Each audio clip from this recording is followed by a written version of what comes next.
Good afternoon, everybody. The last minute glitches are now sorted out.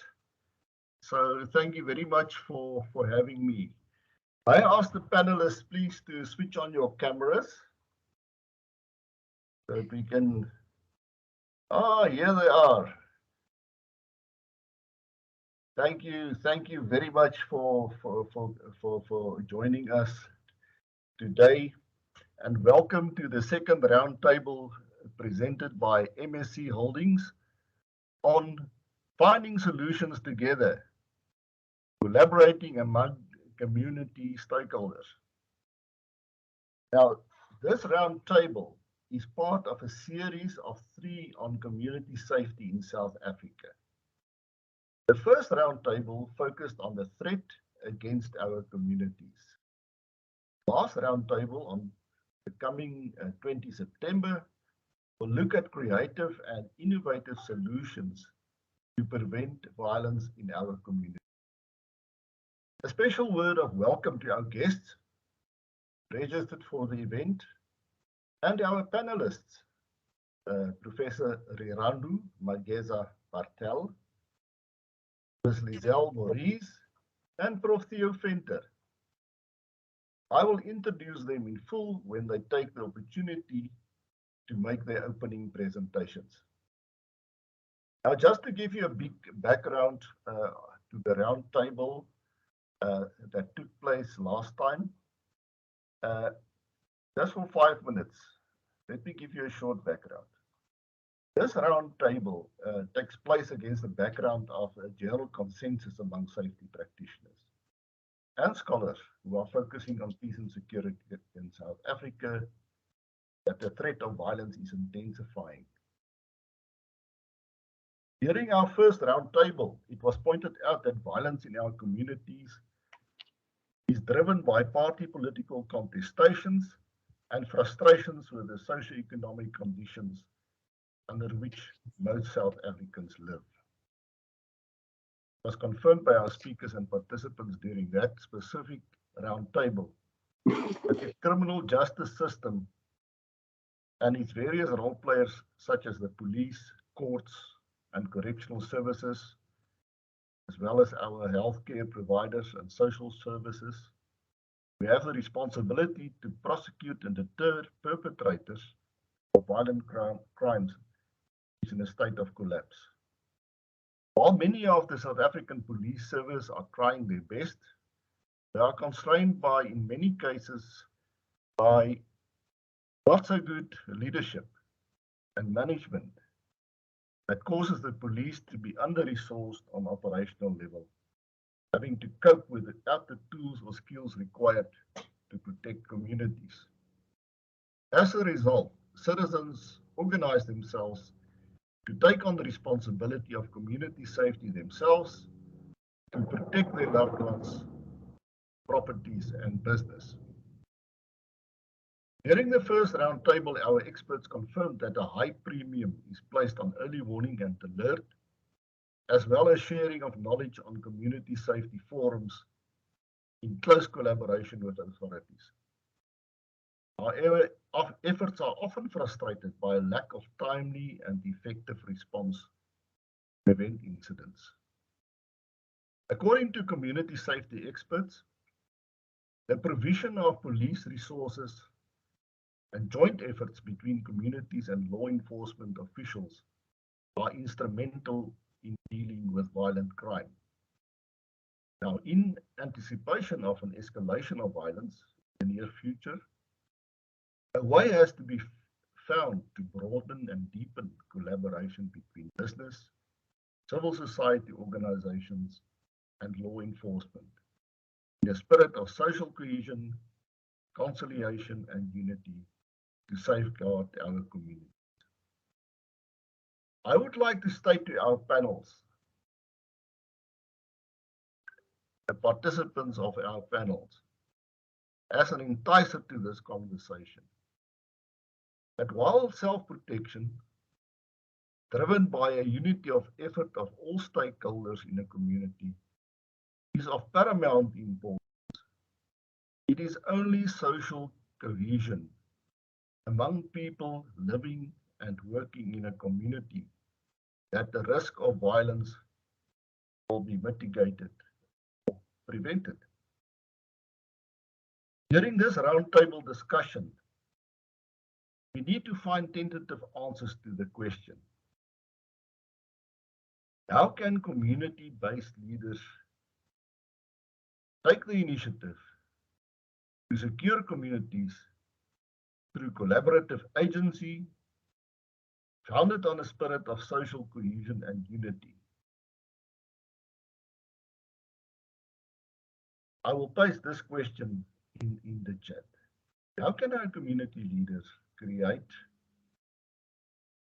and take the initiative to ensure to secure our communities, collaborative agency founded on the spirit of social cohesion and unity? I will paste this question in the chat when our first speaker starts. Now, before handing over to our first speaker, I just want to remind you, you can paste your questions in the chat. I will monitor that and refer your comments to our panelists for their responses after all of them are presented. Let's wait for them to do their 10 minutes each, and then we will go for a lively conversation after they presented. All these proceedings will be recorded and it will be distributed to panelists and eventually the participants. Then, without further ado, I would like to present my colleague, Professor Rirandu Mageza-Bartel.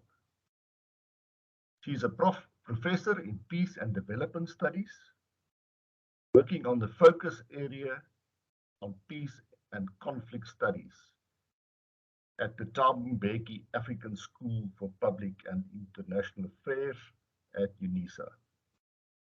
She has extensive international experience, including a Doctor of Philosophy, or in German, a Doctorin der Philosophie, awarded by the Goethe University Frankfurt in Germany.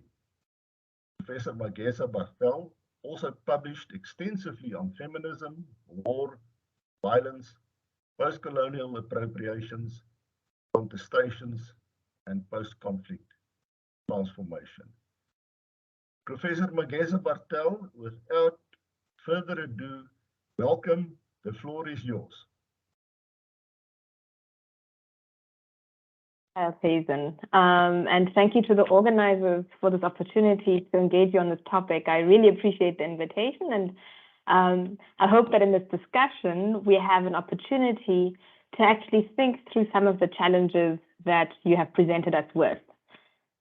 I don't anticipate that I'm going to give you solutions, but what I will do, and I say this with a smiling face, is that maybe I will highlight a couple of issues that might provide food for thought about what we regard as important or what we regard as normal, in order to be able to get to a point where we can possibly find aspects and answers to your question.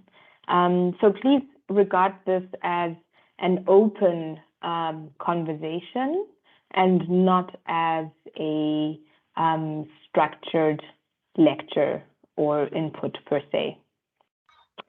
Now, when I heard what the topic for today was going to be about, I thought to myself, yes, this is precisely the questions that we need to be dealing with, because we come from different areas, and I'm not saying this geographically, but also in terms of our ideas and our trails of thought about how to actually shape society and how to shape futures and what is important to us.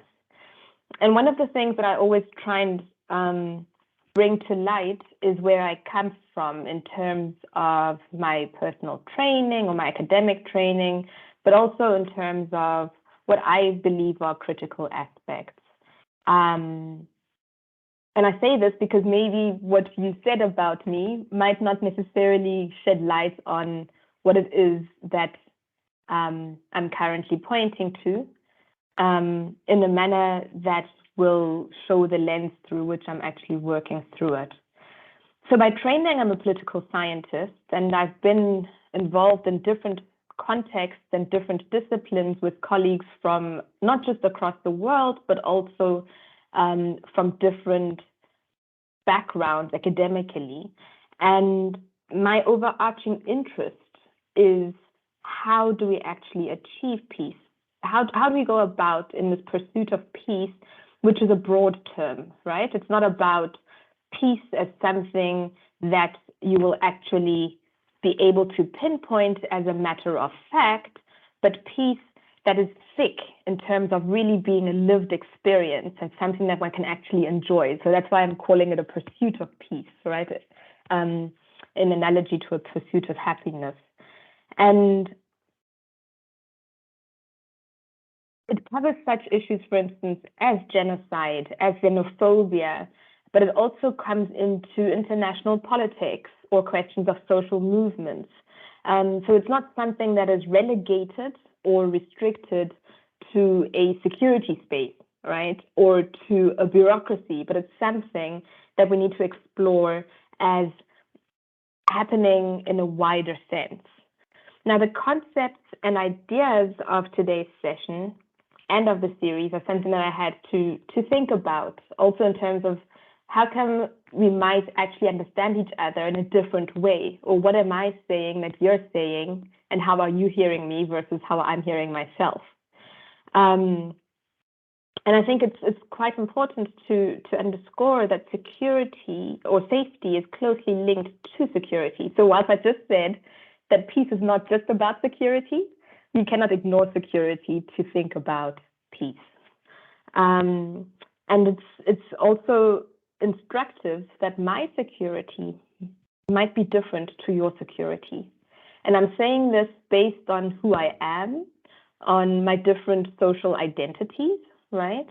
And it's not something that I necessarily, or we should necessarily, expect from institutions, right? Security is something that has to be broader than that. And it's like peace, it's an aspiration. It's something that might be something that we might never really reach, but that we're always working towards, right? So the lack thereof is something that is innate in what we're talking about.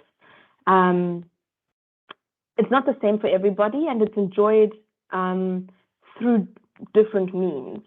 And I think that what I would really like to underscore at this point, it's not a South African problem, it's a global problem, right?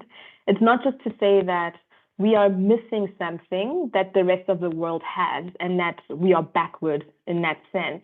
It's something that even if you just look at the world today, you open a newspaper, you will notice that it concerns everybody, right?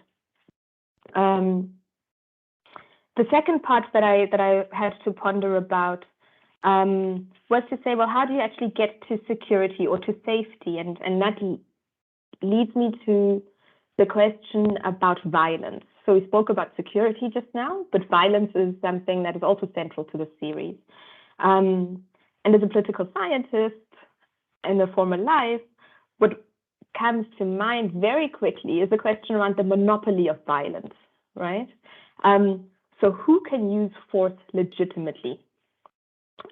Which purposes may force actually be employed for, and whom against? And the answer that we very often come to is that force can be used to enforce rules and regulations, right? And this very often brings us to the point that the state can legitimately exercise force. And this is where you very often come together in the conversations that you've had so far to actually be looking at the capacity of the state and the inclinations of the state to be able to do something about certain issues and to protect its citizens. What I think is important at this point is also to consider, though, that the state does not necessarily just own this monopoly of violence willy-nilly, right? It's something that is lent to the state and given to it by means of what we're hearing much more often now in the news, something called a social contract, right? So that's actually something which governs the relationship between the state and the people who live within it. So it's either by voting people into power or by paying taxes, right? And there's a certain deal or a certain exchange that is then expected to say, well, in that case, right, we expect you to actually provide security for us. And so this contract and this compact is an exchange relationship that governs the very framework about what it actually means to have a state or what it means to live in a certain country. On the other hand, citizens, and I don't mean citizens in terms of nationality, but in terms of people, also have inalienable rights, right? There's certain things that you cannot take away from them.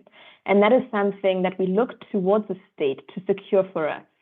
So we want our governments to protect us, right? We want them to give us certain human rights or to ensure that we have certain freedoms. And that is something that is critical for any idea of safety or security. The third aspect that I would like to turn to is that of community. Because very often when we speak about community, it can mean different things to different people. And I think this is where most probably our different pathways will show themselves most clearly.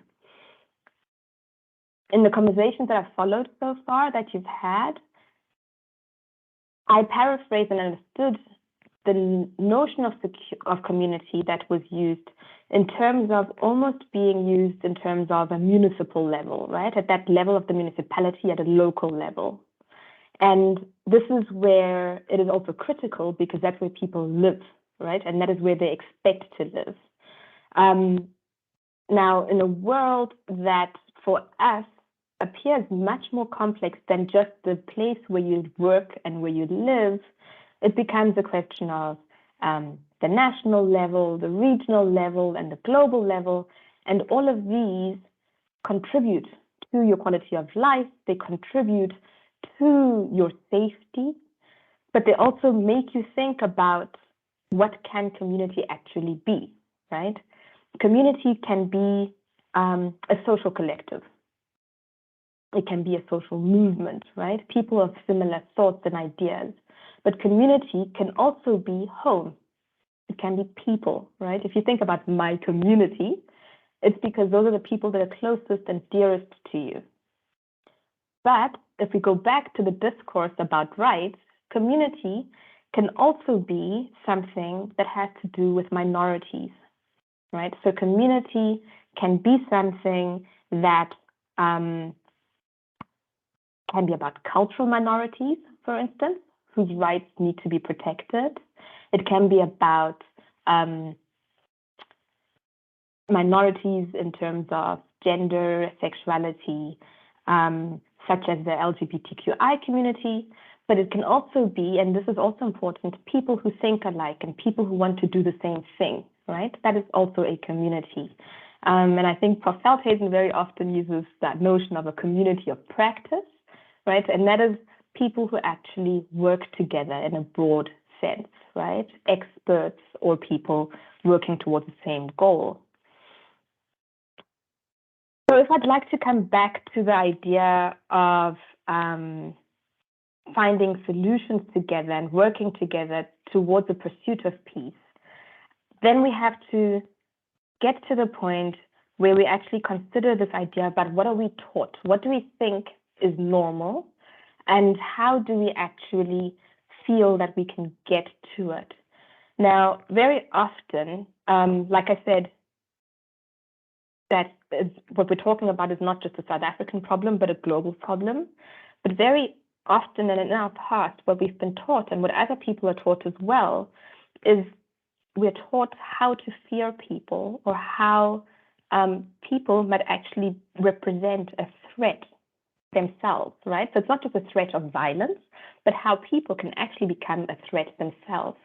And this is something that we need to unlearn. This is something that we need to understand that is not necessarily the case.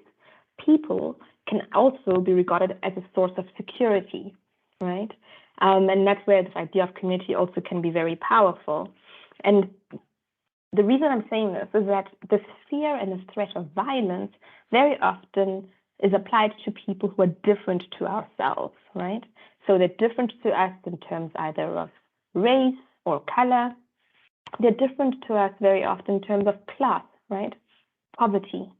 They're different to us very often in terms of nationalities, if you think about the discussions that we've had about foreigners in the country, but they're also very different sometimes in terms of language groups.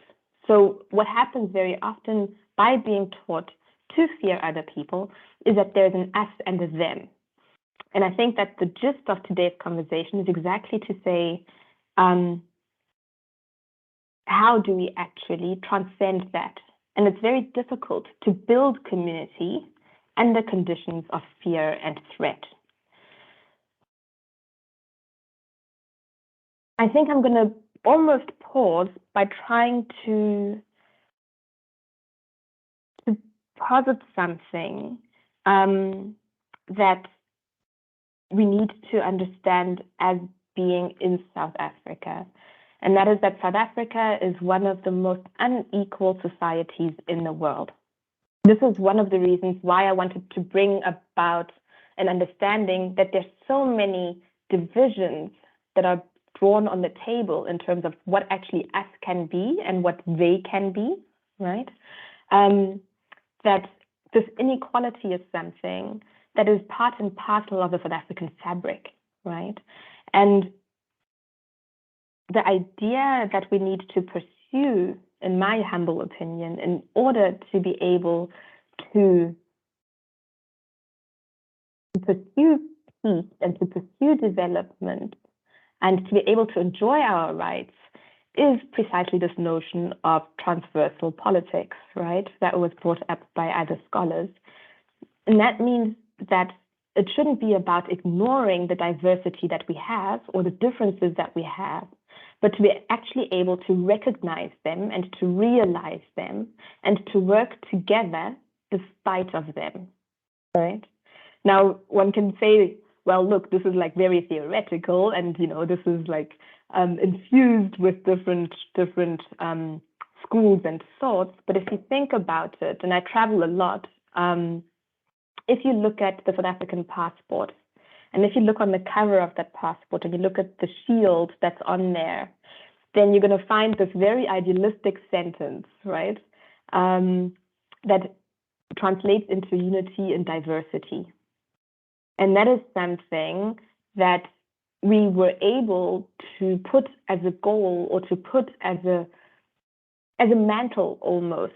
And it's something that we have probably never had, but it's something that we've probably also lost sight of.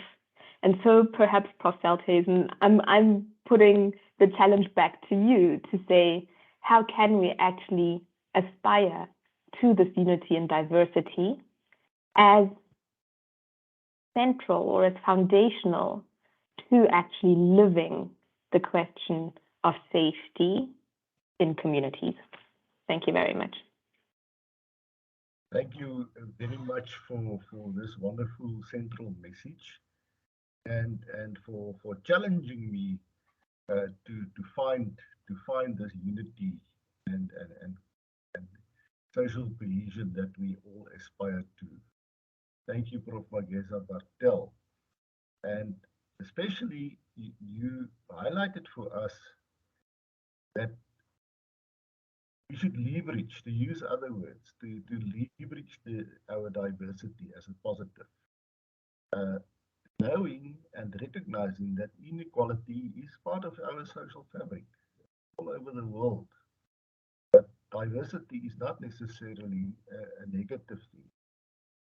Then I like it very much when you mention that we should unlearn that people is a threat just because they are different. And thank you very much for pointing out the social contract that we have, that the state have the power of the sword, and that as citizens we have the right to have rights and we have freedom. So thank you very much for this basic but very complex that you put to us in 10 minutes. Not many people can do it that well. Thank you very much for that. I want to continue then now to introduce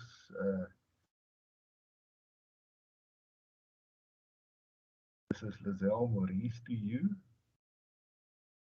She's an award-winning entrepreneur, a connector of people, and a global influencer. She's a strategist who pioneered many community initiatives in the NGO space. Zell is a selfless giver, often giving her valuable time for the advancement of others, especially women. Zell is currently the Executive Director of the Border K Chamber of Business. Border K Chamber of Business. Zell, the floor is yours. Thank you very much for joining us. Welcome. Good afternoon, Professor Dries. Good afternoon to the panelists, my fellow colleagues, and good afternoon to all the members who have signed in to this all very important topic that we are discussing today.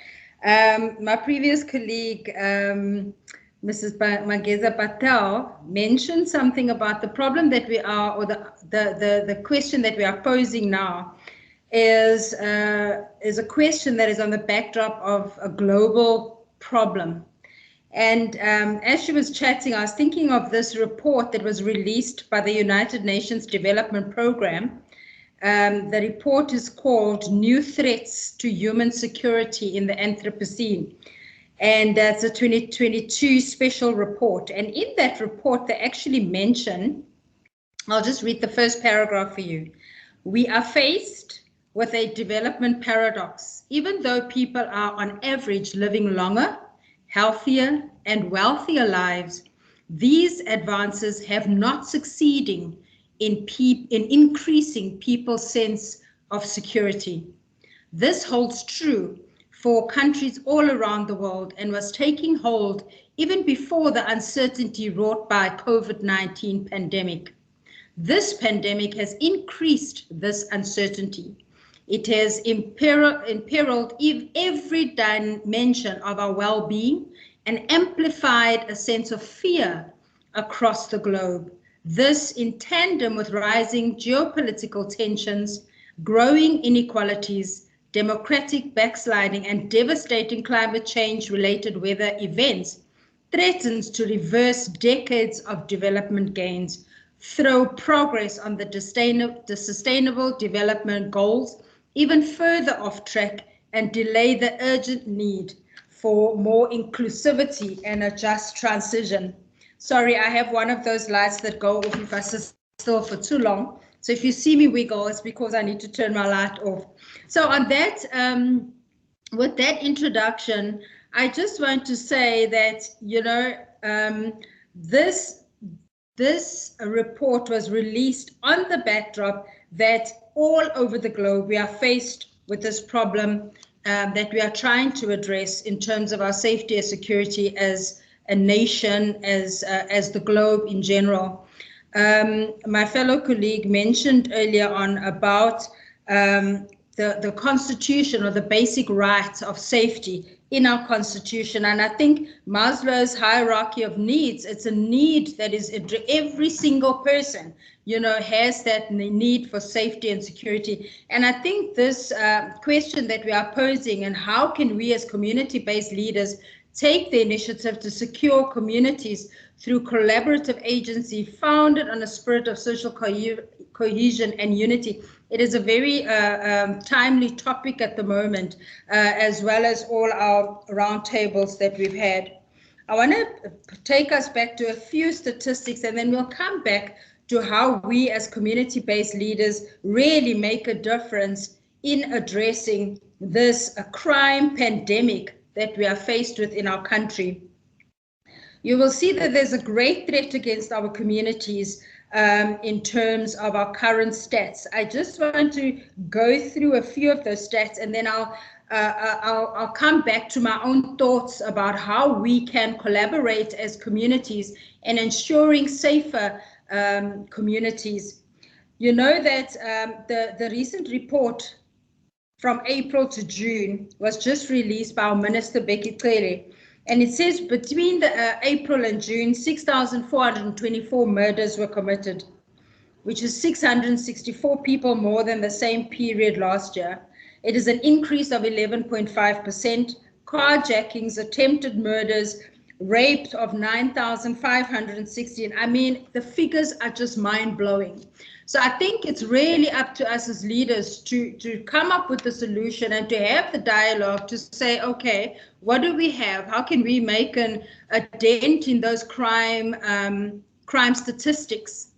I think also now more than ever, the government realizes that we cannot each do things in silos. We need to collaborate. We need to come up with solutions together, because we all, you know, one person doing something or in silos is not as effective as us, all of us pooling our innovative ideas, our information, our practices, our resources together to come up with a solution to a real and genuine crisis that we are faced with, not only in our country, but definitely globally. And you'll see that that's one of the Sustainable Development Goals of the United Nations, peace and security. So it is an issue and it's a topic that has been discussed for many years. But how do we now bring that into reality, given our glaring enormity of our problem that we are faced with as a country? I know our president, in his speech earlier this year in the SONA address, he mentioned about the Socials Compact now more than ever before. Even he realizes that this country needs to collaborate. Different people need to collaborate. And I think, you know, there's this new model. Well, it's not as new, but they call it the, if I can remember it quickly now, the quadruple or quintuple helix effect that brings together different universities. It brings together various sectors or various spheres of society to come up with various solutions to our problem. Our speaker before me mentioned unity and really seeing ourselves, there's a common problem, you know, that each of us have, that impacts each of us. You know, if there's great disparities between the wealthy and the poor, you know, that fuels crime, as well as people try to solve their problem or their daily basic need for food, as well as for food and sustenance, if I can put it that way. So it is a real and genuine problem for us to collaborate now more than ever before. I think that is what we as a chamber here in East London, that's where I'm based, I think we've come up with that, where we've now, with the municipality, come up with this idea that we cannot work in silos as the business community. We need to collaborate now more than ever before, because all of us are affected by the high crime rate. And in order for us to craft a safer future for our children and grandchildren, now more than ever, it is needed for us to collaborate. What we have done, we have in our municipality, because we as business operate our businesses within their legislative and political framework, we have decided that we want to come up with solutions together. So we decided we will not be problem focused, but we will be solutions driven. Come up with solutions, identify what the problem is, but then effectively address those problems by coming up and suggesting solutions. Identify what the problem is, come up with the solutions together, particularly because we are within their governmental and political framework.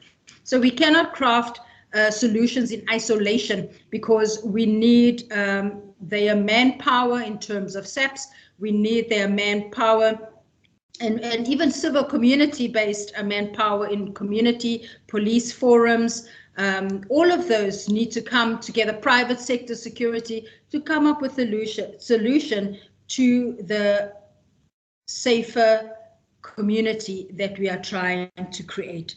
Secure communities, but also educating our communities about what they can do on their own to ensure that they are safe and secure within their own homes, within their own neighborhoods, within their own communities as well. So really, I want to leave it there in case people have questions that we'll address afterwards. But that is my opening remarks, Professor Velthuizen, as all of us pooling our, now more than ever before, our innovative ideas, our information, our various practices, our resources, to come up with a solution to this problem. Thank you so much. Over to you, sir. Giselle, thank you very much for this concise but very rich presentation. I usually ask students, what do you mean by rich? But you gave the answer, what rich means in terms of knowledge. So thank you very much for that. Thank you, sir. The need for all power, the power of all people in our communities. I'm taking that away as a very important message. Solution driven, this is how we approach this challenge. Togetherness, bringing together society. Togetherness is a key word for me. And then the pooling of innovative ideas while we are together. That brings me to your initial statement, question of how do communities make a difference? Whether it's a community in terms of our home or the social collective that goes beyond that into communities of practice. Thank you very much for sensitizing us on that. Please, people, put your comments in the chat so that we can engage with that when our speakers made the initial statements. Professor Venter, your turn. Welcome. Thank you for making time and joining us. Professor Theo Venter is an experienced political and policy analyst with a demonstrated history of working in the higher education industry, building industry and agriculture. He's skilled in non-profit organizations, corporate social responsibility, coaching, governance, and lecturing. He's a strong community and social services professional with a master's degree in political science from the Northwest University and a master's degree focused in comparative politics from the State University of New York at Albany as a Fulbright scholar. And you will recognize Professor Venter as a distinguished speaker on the radio and television. Professor Venter, thank you very much for joining us, and the audience is yours. Thank you. Thanks, Dries. I see you want to, Professor, before and behind. I like the more informal way of doing things, but I've already learned a lot from my previous two colleagues in terms of where they focus. In my case, I need to make three small points. The one is that I landed up in dealing with communities almost by accident, and through my schooling and through my certain skills that I had, I took to it like a duck took to water. Now, South Africa is unique. All of us will recognize that. We're one of a very, very few countries that has this societal architecture of apartheid around us, that people live in silos, and that you grow up in a certain community,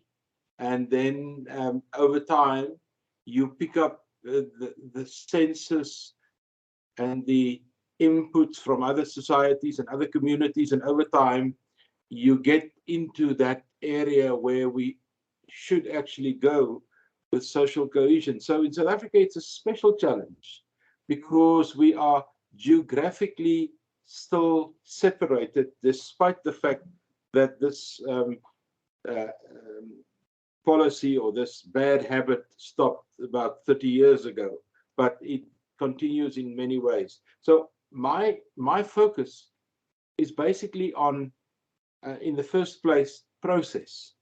Once you get involved and once you see a problem in societal conflict, and I like the broader definition of security rather than, because I'm not in security studies, I'm not in strategic studies, I'm not in any of those things. I'm in political science, change management, transformation, and those kind of things. But if there are not enough houses, or if land is not available, or service is not delivered, that spills over into all kinds of conflict. And we've seen this all over the country.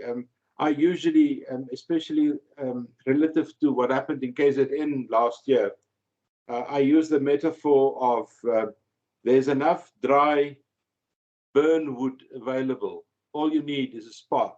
And so the first part is process. The second part that I got involved in deeply has been facilitating the conflict. In other words, talking and acting as an intermediary between groups, sometimes loosely organized groups versus well-organized institutions like government or local government or the police or the defense force. And when you have these groups talking to each other that are not at the same level of organization, then you have all kinds of challenges, because the loosely organized community groups are very good in vetoing. They're very good in making noise, because that, in their view, is the power they've got versus the organized power on the other side that can bring vehicles and people and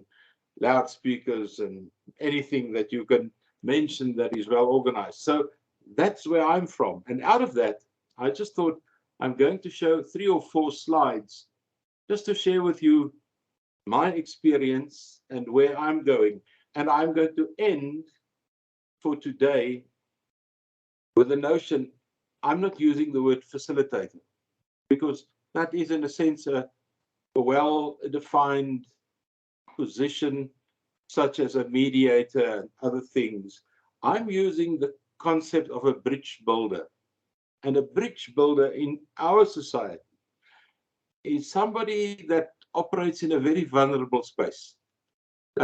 You've got 1 or 2 chances. And if you spill it, if you do some own goals, and I've done that, then your ability to build that bridge is gone. But once you've got the societies and you've got the groups in society to assist you in building the bridge, they will cross the bridge, and then it becomes sustainable. So let me just share with you. I've got show. Open the share tray. I've opened the share tray, and I opened this one here. Let me just take that one away. There we are. So this little graph shows the environment that I'm from. The old South African, with the Bantustans, the homelands in the background, you can see that. Now, the notion of this picture is that South Africa pre-1994, the societal forces were pulling the country apart. You can see there are yellow arrows. There were people, trying to work communities. I was there. I tried from 1986 very hard until 1994 to do something. So there were churches working, there were a lot of NGOs working, but the tendency, the thrust was a tug of war, was pulling apart. I then moved with the system towards the period after 1994. It was almost as if we were in a new romantic phase, the Mandela era, where everything turned around. You can now see the background are 9 provinces. The tendency was talking to each other. We still had the red arrows, people pulling apart, the right-wing guys, the far left-wing guys, all kinds of disruptive forces in communities and so on and so on. But the tendency was looking and searching for the middle in the country, which made it very easy, or far easier, for the bridge builders to work. But then with the Zuma years, this actually started at the end of the Mbeki years, but more towards the Zuma years. Things changed around. And that became a very difficult situation to work in, especially for me. And I refer to that as inclusive intolerance. You'll see the previous one was inclusive tolerance. In other words, we're now working together and we're looking for solutions. Now we're moving in a situation where this has become a mixture of 2 things. We had the pulling apart and the pulling together at very much the same time, and the people in the middle had a hard time sustaining what happens in communities. And together with that, of course, was external factors such as a low growth cycle of about 10, 11 years, the origins of state capture and all those kind of things made it very difficult to sustain yourself. And in those 3 phases, I developed this. I've got a little bit of technological background. Not that I got any formal training, but my dad forced me to help him repair the car engines and all those kind of things. So I was the handy one in the family. So you learn when you have to do those things instead of homework. And one of the things that impressed me my whole life was how a carburetor of a car works. Now, nowadays, cars has got fuel injection. They don't use carburetors. But the essence of a carburetor is a venturi. A venturi, without a venturi, fuel and oxygen cannot mix.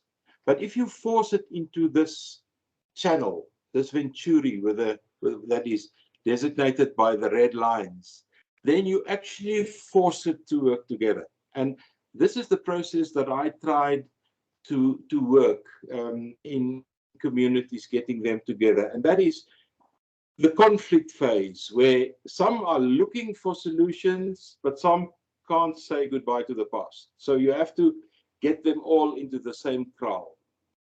And then the next phase is, once they're in the kraal, you have to keep your wits, because now things are getting hot, and the game rules change on a daily basis. Some people experience anxiety, depression, and there's a high need for leadership. And then when you're through that, when you're on the bridge, that's when these issues such as legitimacy and innovation and all kinds of things that Dries would like us to discuss later on, when those things appear and when you start experimenting with how it's going to work. And what helped me in the process was developing a view, and I'll end with this so that I can use some of the stuff later on if you need it, that the characteristics of a bridge builder, this person that works in conflict-ridden communities and that is busy with that, is that they must understand their purpose. And one of the things that they can't be is that third bullet. They can never be arrogant or pompous. They can never be as we would say in Afrikaans, slimmer as slim. Now, they are real servants of the community. That's their function. The second part is they must have the ability to conceptualize and to think critically. They must have instilled in themselves problem-solving issues. They must be able to coordinate. Natural facilitators. They must understand that if communities are in conflict and you have to bring them together, some will have wheels and some wouldn't. For some to get to the venue is a problem in itself. For some to get to the venue is a no-brainer because they get there all the time and they don't even think about it. They must be able to keep control of the situation, and therefore you need certain competencies and skills, and you need to maintain good relations despite the conflict, despite what they throw at you, whether they're singing, whether they toying, whether they do all kinds of antics. You have to operate through that. They must be able to build relations because they must be fundamentally constructive, and they must maintain interest. And one of the ways of doing that is remember names. I had to teach myself because I'm notoriously bad about remembering names. You wouldn't believe how important that is. Pronouncing a name correctly and remembering a name. It makes that individual feel good that at least in a society where things are haywire, somebody is still remembering or recalling who I am. And then lastly, continuous progression. These kind of bridge builders never stop in their personal growth. Like I've learned today from two very, very interesting people already. And they never stop exploring the world around them, and they maintain their interests. So those were just things that I wanted to share with the group today out of my experience in conflict-ridden societies. Now, at a much lighter point, the last time I had to talk to you under very difficult conditions among a lot of farmers that experience a lot of these things that we are saying firsthand. As a matter of fact, the guy that was with me was instrumental in the Senekal violence. But in my case, I resolved a conflict in one of the dormitories. Now, that's an American term, one of the hostels of the university. And it was a conflict between black and white. It was a conflict between guys with knives and guys with cricket bats. And it was a conflict that was very disruptive. So I was asked by the Vice Chancellor to sort it out. So eventually, I sorted it out, process-wise, as a facilitator. And I had a little truth and reconciliation kind of session, and I allowed everybody to speak, and I allowed all these things to be aired. The one group said, well, what we don't like about the other group, the us and them, somebody before me referred to that, they said, are noisy when they return from drinking. So the other group said, but you're also noisy when you come. Everybody is noisy when they're drinking. It's not the, so there's a lot of issues like that. But in the end, we make peace. So the students from SASCO, the black students, asked me afterwards whether I would have coffee with them in the cafeteria of the university. And of course, I accepted gladly. Remember those bridge building things, you must build relations. I was burning, inquisitive to understand why they would listen to a white middle-aged facilitator and accepting the rules. So I asked the question when we had some coffee and we had a very relaxed atmosphere. And I was thinking, okay, I've got these skills, I've got these things that I applied. Which of them worked? Seems to me it's a very male thing to start kind of find out what worked. And in any case, one of the guys put up his hand just a little bit. He said, "Sir, I'll answer you. It's not that you had any specific skill, sir," he said to me. "But in our culture, if you're fat and you have a beard, we have to listen to you."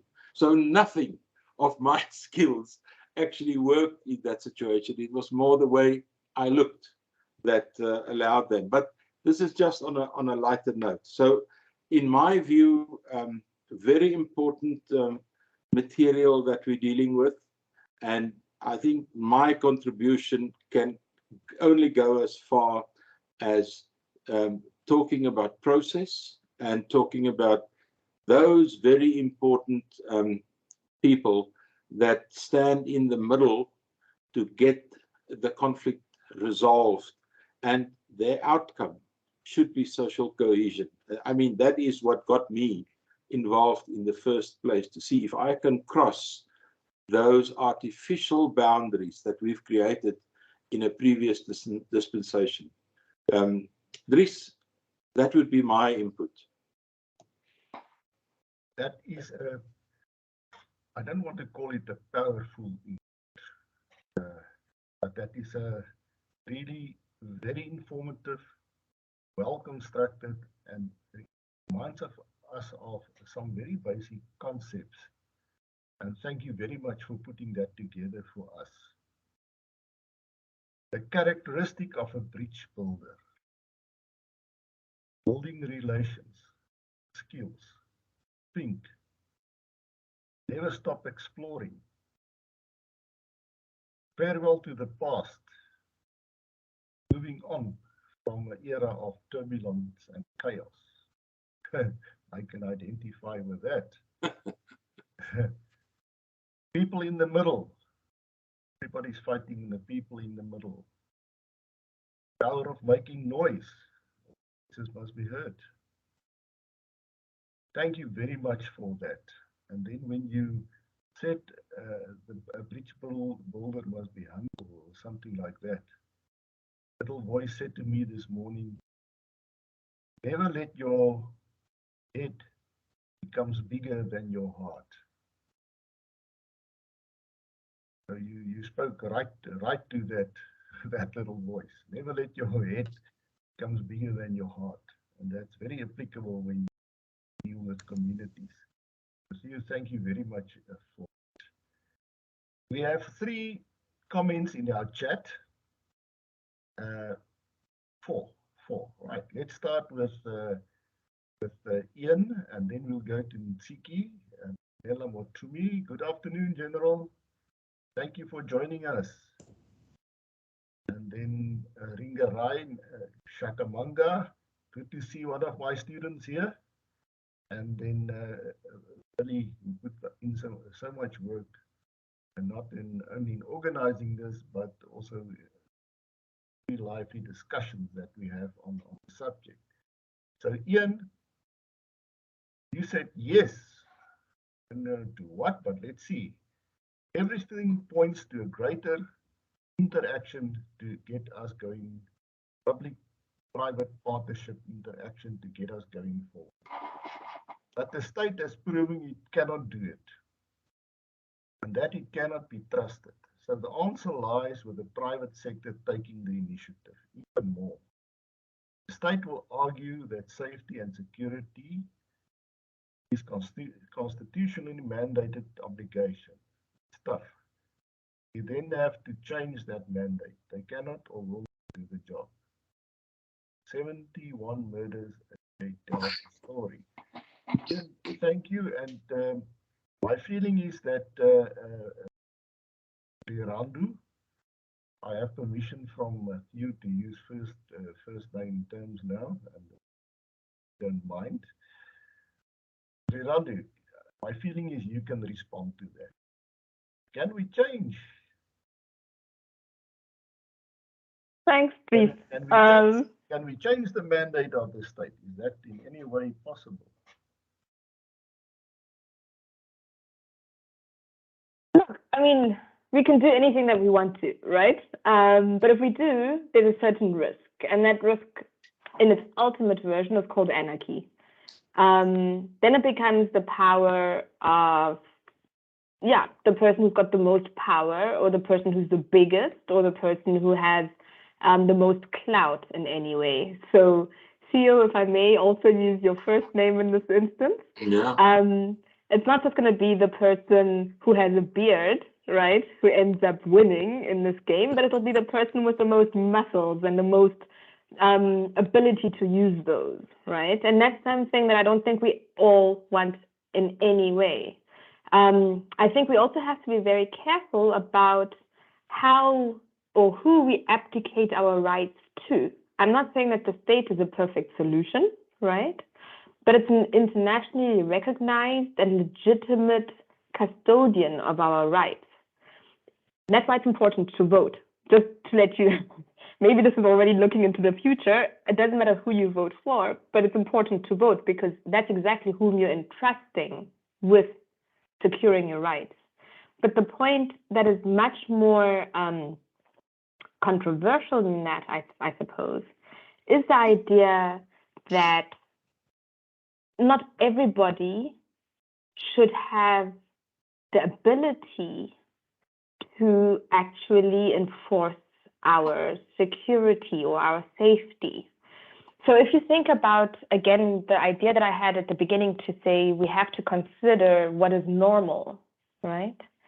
It is not normal for anybody entering our society from outside. And when I say outside, I very much like the graphic that Theo had about the process of transformation in the country, right?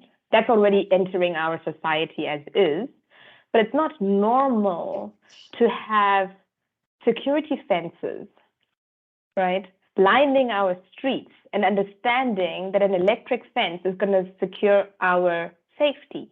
That's not normal. And that's got little to do with the ability or the capacity of the state. That's something that we have learned. That's something that we feel is necessary, regardless of what the statistics are, right? Because those murders could be happening in a different province, in a different part of the world, and still we think that fences are going to protect us. So the question is, protect us from who and for what, right? I think that's the one point. The second point is, think about whom you are giving power to when you, for instance,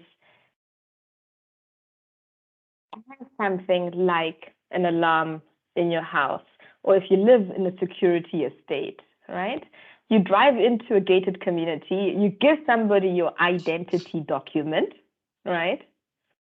And you say, yeah, sure, this is me, and keep it for all intents and purposes. If you're coming from the rights perspective, you don't have to give anybody anything of that sort and nature, right? You're actually volunteering, which is fine because you're aware of it, but sometimes you have to be conscious of it as well, to say you're volunteering something that is extremely private to somebody else. And that person or that company is being paid to control your movement, right? That's a fundamental issue. And that's an issue that we had to cross when we started talking about boomed gates, for instance, right? Boomed off areas.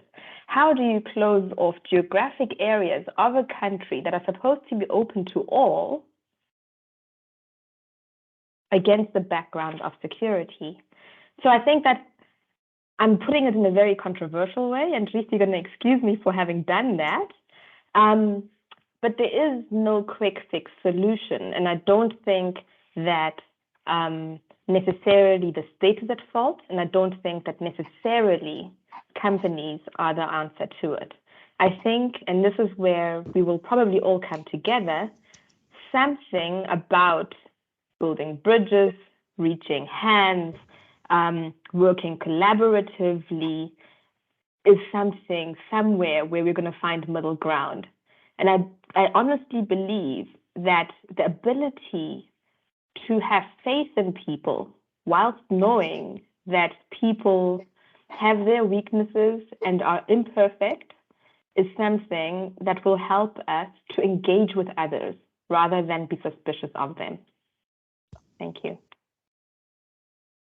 Lovely, thank you very much. I like that last sentence.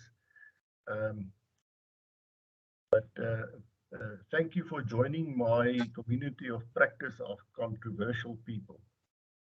I've been part of that for a long time, and I love it to have other members there. Thank you very much. Colleagues, Theo or Lizelle, in 3 minutes. Any one of you would like to respond to Ian's question? Maybe just a short response. I know that we have looked at the philosophy and the fundamentals behind what we're doing, but if we look at the practical situation, we have 450,000 people employed by security companies in the country, and we've got 180,000 policemen employed by the state. So in the practical situation, it tells you something, those numbers, and it is something that came out in a discussion I had with a man called Val de Waal. He had a joint kind of operation with the police in the mines near Rustenburg, near Marikana, a while ago, with several helicopters.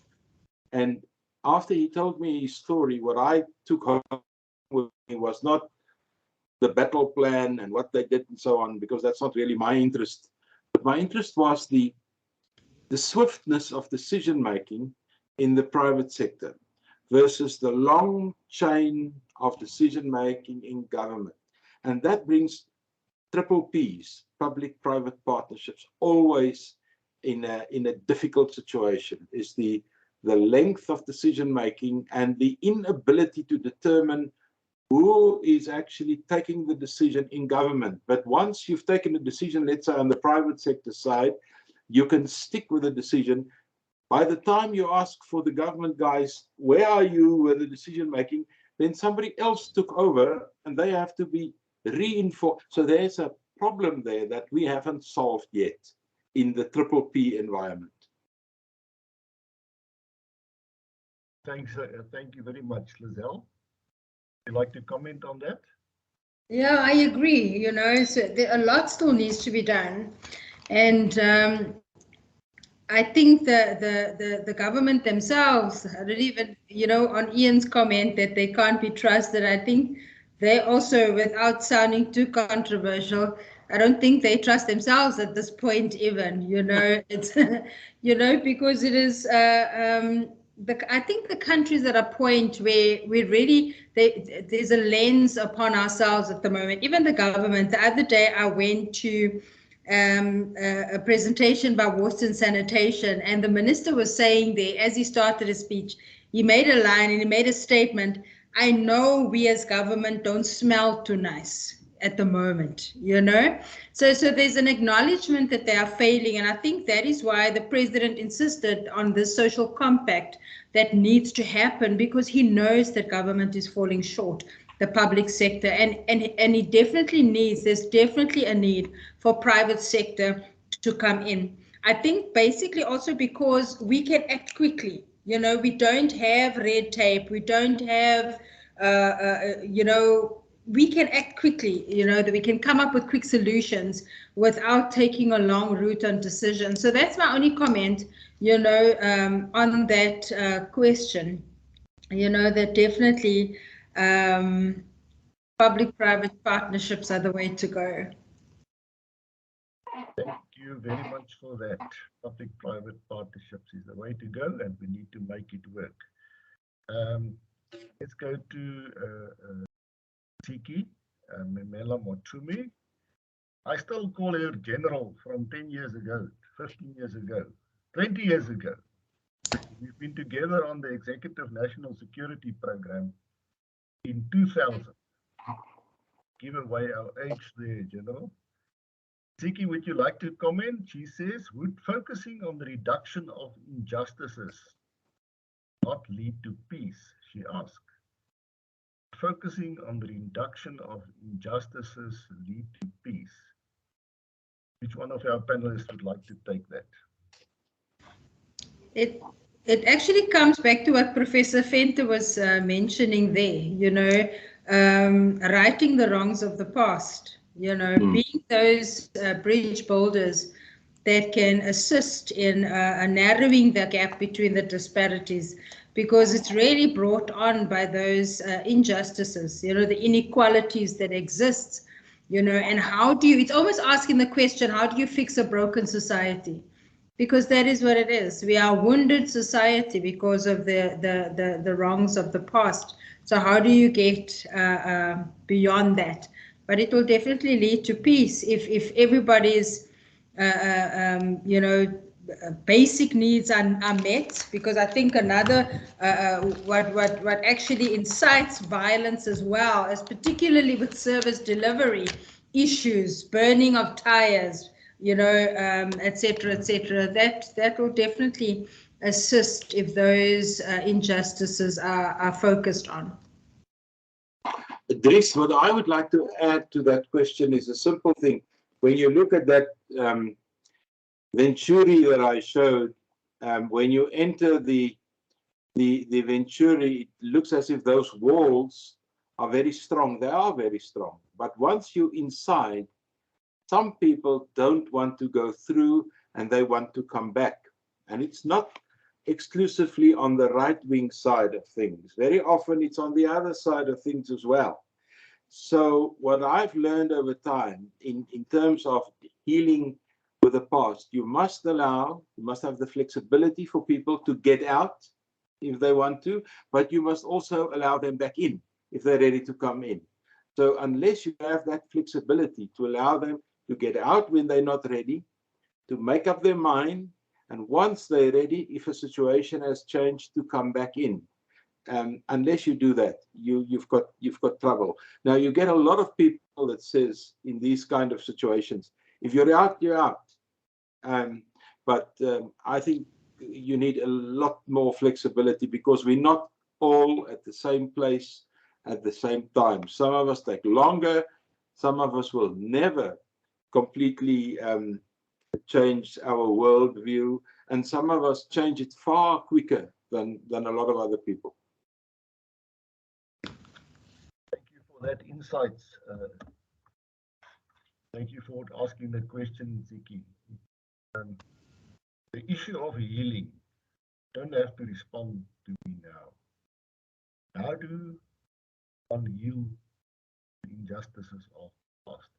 I'm just leaving that thought there, because this is very, very, very complex. I see University of Stellenbosch has organized a two-day conference on the issue later on.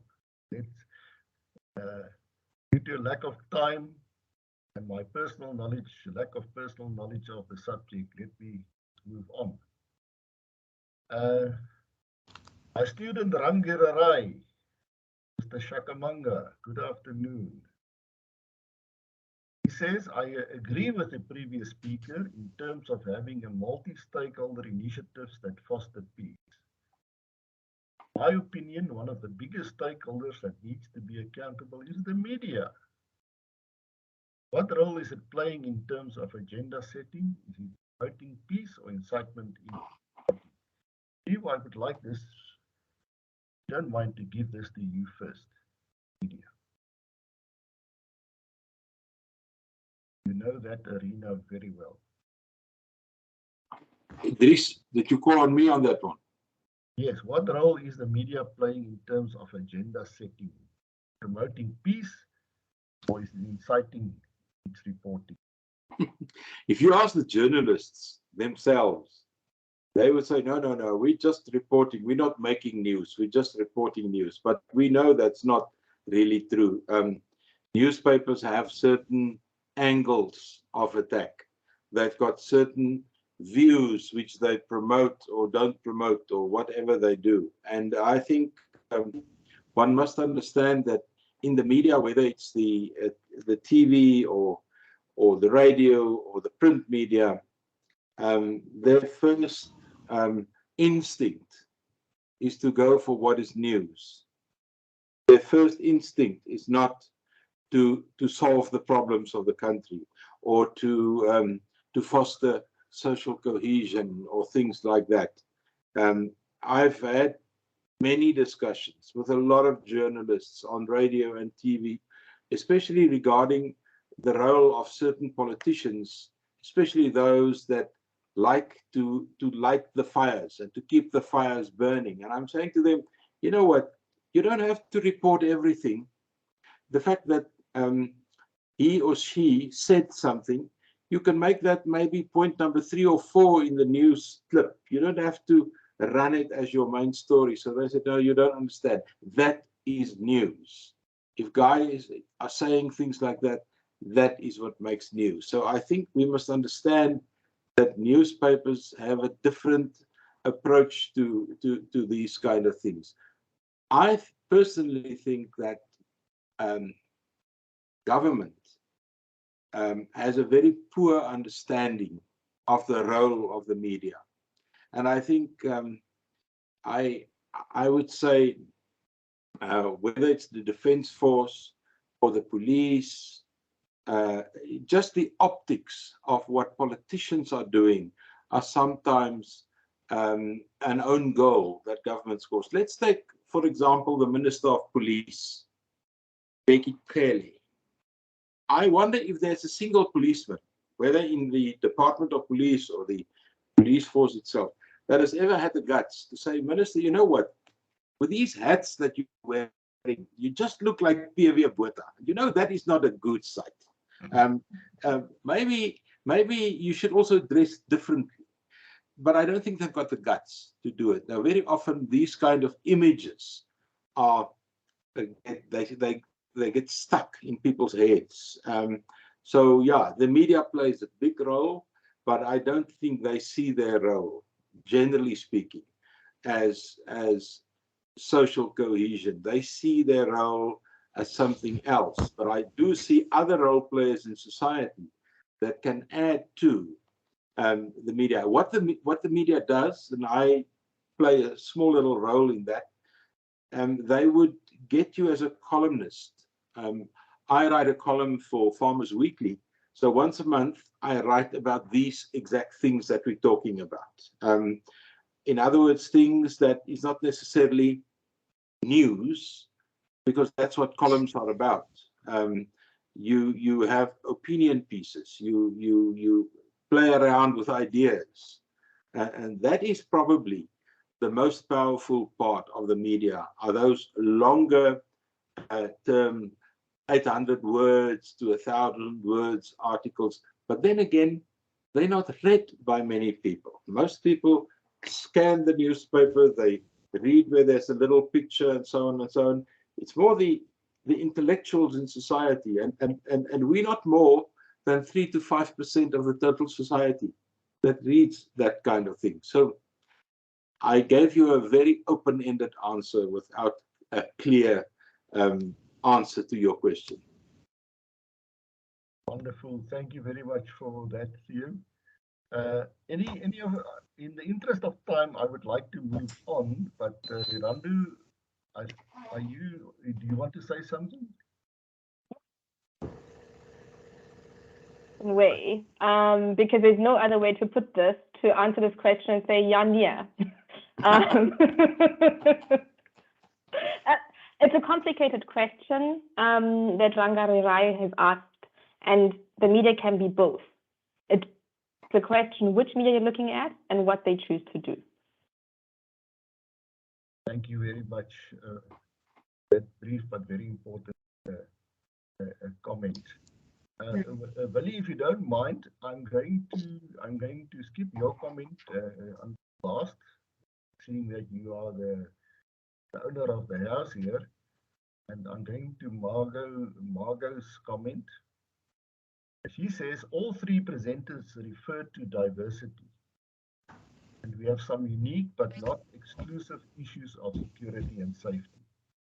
We'll need to re-engineer our thoughts, identify our ideas, biases, and perceptions. How will we do that? Re-engineering.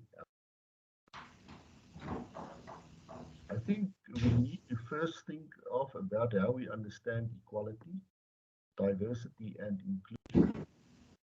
If we understand this, we then can start educating through engagement and dialogue with respect while building trust and sharing information.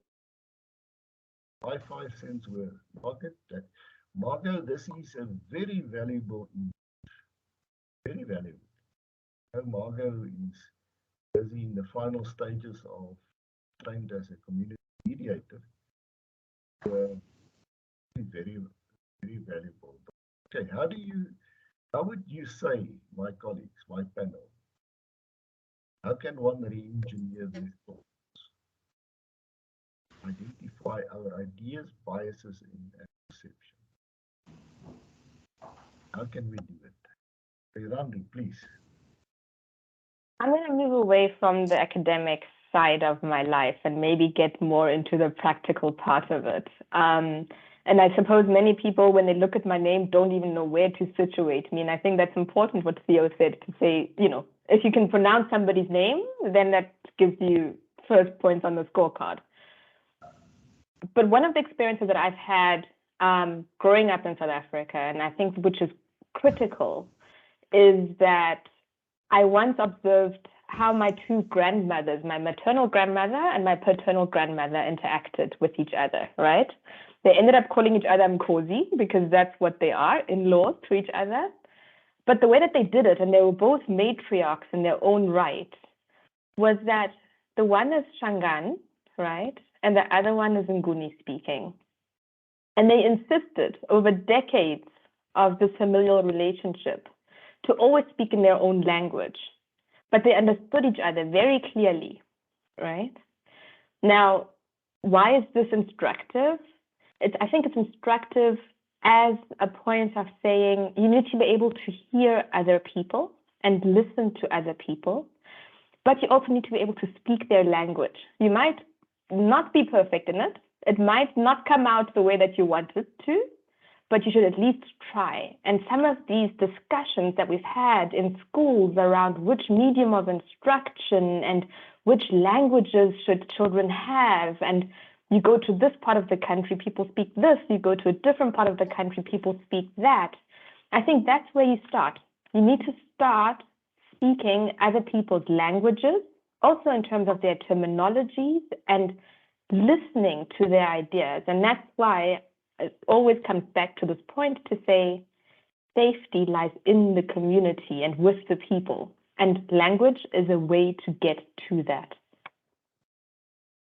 Fantastic. Thank you very much for highlighting this. You know, I don't like to be pushed for time, but in interest for time and get some valuable, all the valuable inputs. Really, I'm going to skip you again. You can blame me later. Dr. Olivier, Tisha. She says communities have lost trust in the SAPS. They have no choice but to depend on private security, and it is the small percentage of South Africans that can afford security. Let's not say too much about electric fences. One of the greatest challenges is not to impose security on communities, but to make them equal partners, and to many initiatives already there. Many plans have been made, but they are not feasible and they are unsustainable. This must move to a whole of society approach to safety and security. At least private security companies can be held accountable. The whole society approach, accountability. Thank you very much, Letitia, for that. She was a panelist during our previous roundtable, and hopefully she will be a panelist again in the future. Any comments on Letitia's comments there? Dr. Olivier, comments? Maybe a short one, Dries. What we've seen with the Kagiso issue, with the rape of the ladies and the xenophobic reaction and so on, is of course a scaring part of how communities can act almost despite the police and on their own. And if they start doing that, it becomes a lawless kind of situation. That is also not an answer, because what I've seen in a lot of communities and a lot of the conflict that I've been involved, it's almost as if there are, let's say there's a rent boycott, or there's some kind of disturbance of some kind. It is almost always the foreign traders that pay the price, because they look different, they use a different language, they're identifiable. There's a lot of things. People like to look for the differences, and they can see the differences, whether it's color or language or what. I've seen this in Fochville, where the Somalians paid the price for a local issue. I've seen this in Potchefstroom, where I live, where a similar thing happened. I've seen this in Matlosana, with Klerksdorp environment, the same kind of thing. So in that sense, I'm worried about security and communities, and how communities kind of express their frustration onto somebody else. They displace actually the whole thing, and there I'm very worried about that situation, and it is as if government is denying the obvious xenophobic things that we're seeing. The MEC in Limpopo is a big example. I mean, I see politicians are defending her. I don't think you can defend what the MEC for Health in Limpopo said, whether the Zimbabwean were here legal or illegal. That's not her job. Thank you very much, Theo, for that comment. I will now move to Willie.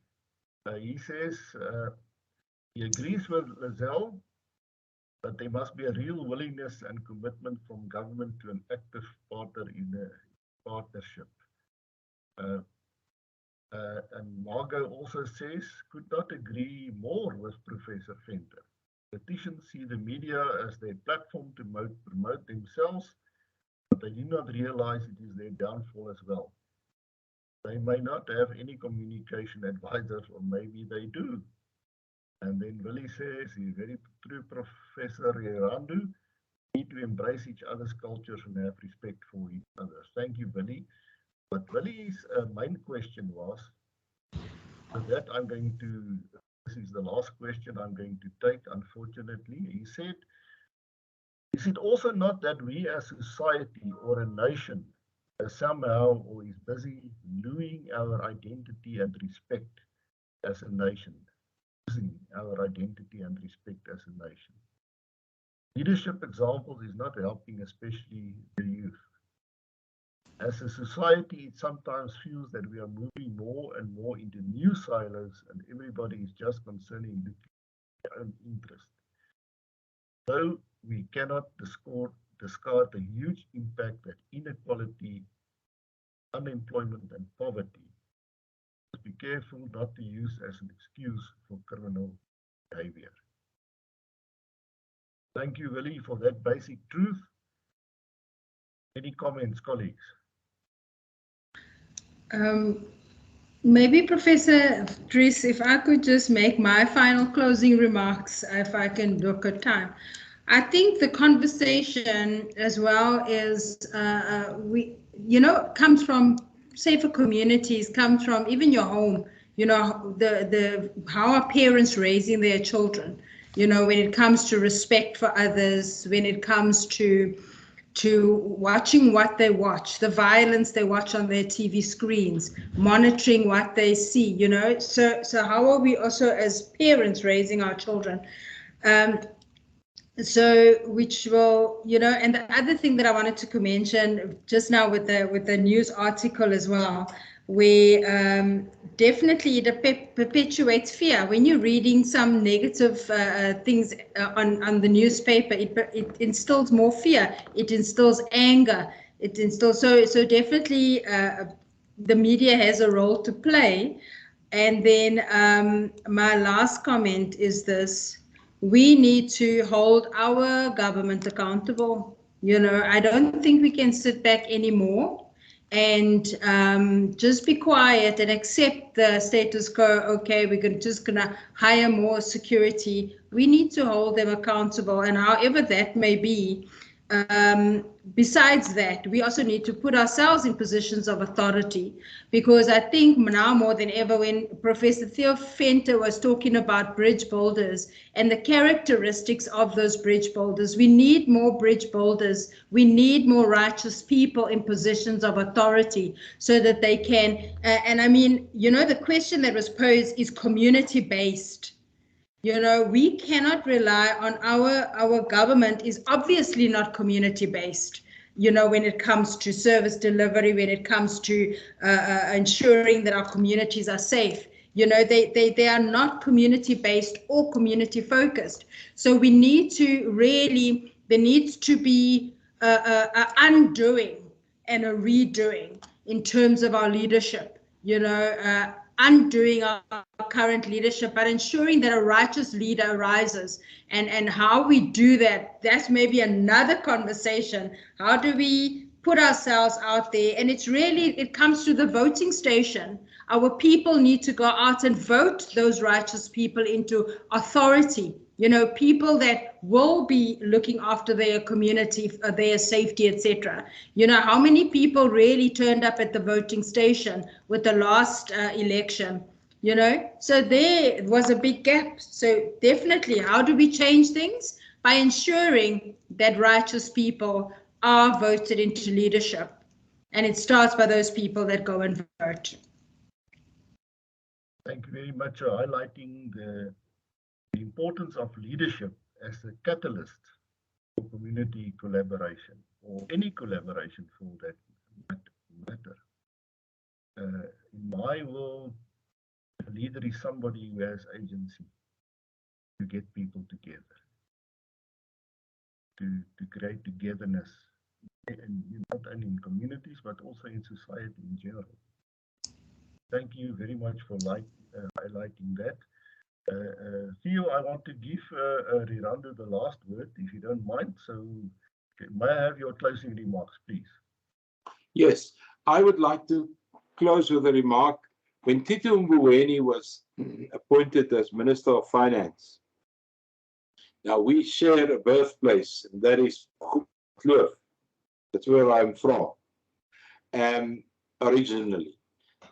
He said, in his first budget speech, he said to communities, he said, guys, the battle plan pre-1994 was to make apartheid not to work, to break down. In other words, not to make a bad system succeed. And then he stopped.